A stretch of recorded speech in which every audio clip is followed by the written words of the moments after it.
Stanley Kubrick has astounded filmmakers for decades, inspiring the likes of Spielberg, Scorsese, Nolan, etc.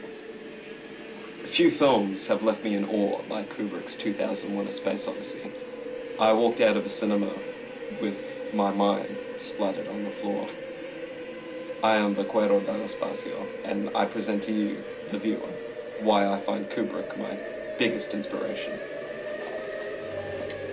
Let's go for a walk.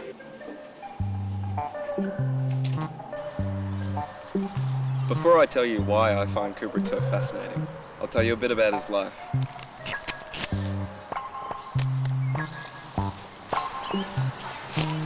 Born in New York in 1928, he started his creative career as a photographer for Look magazine in 1945.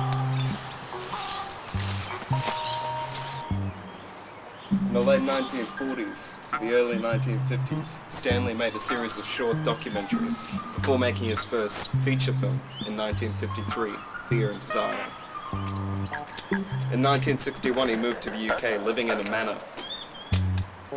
This manor doubled as his studio, where he had much creative liberty with his films.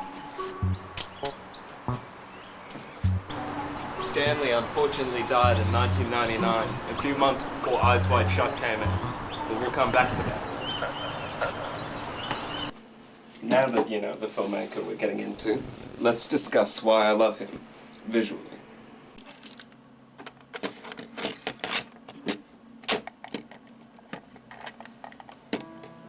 Kubrick shattered the formula and made his own, often using one-point perspective and symmetry to guide his shots. Crash zooms also a prominent signature of his. No doubt, thanks to his career in photography, he demanded absolute precision with his camera. 2001: A Space Odyssey, as an example, is a film where nothing really happens, yet you can't take your eyes off the screen. The colors, the perspective, the set design, the camera movements and visual tricks, it all culminates together beautifully into images that burn deep into the crevices of your brain. The way Kubrick guides your view using clever tricks, often presented by blocking and placement of a set, a master at work.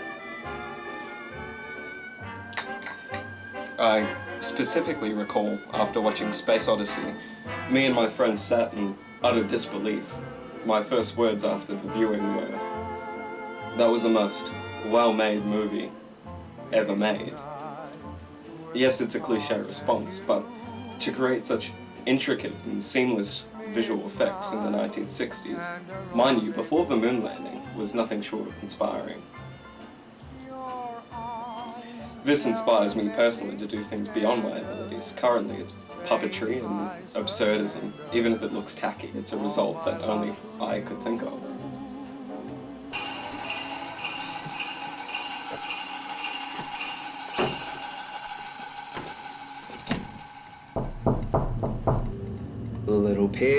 Little pig, let me in.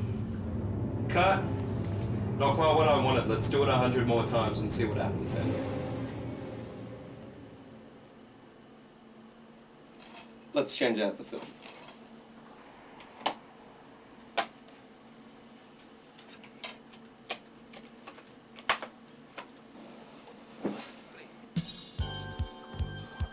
I'd like to talk to you about Stanley's ferocious genius. Now, the most notorious aspects of Stanley may be his redoing of takes and dedication to perfection.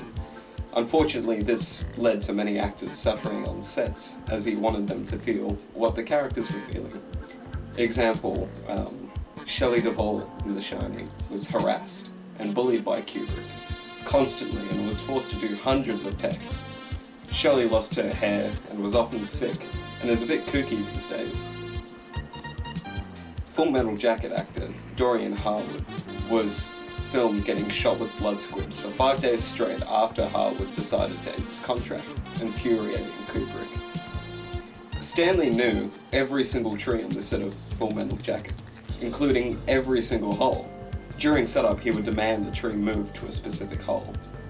During Space Odyssey, he would take thousands of Polaroid pictures a day to test the exposure levels of the set. Everything had to be perfect in Stanley's mind. Considering he played chess for coins in his youth, I'd say he knew exactly what he wanted and how to achieve it. This inspires me in my work, and for the most part is why I experiment so much by doing everything myself. Filming, acting, and editing, it's a thoroughly fun process. Anyway, I've rambled enough. Don't die. Ciao for now.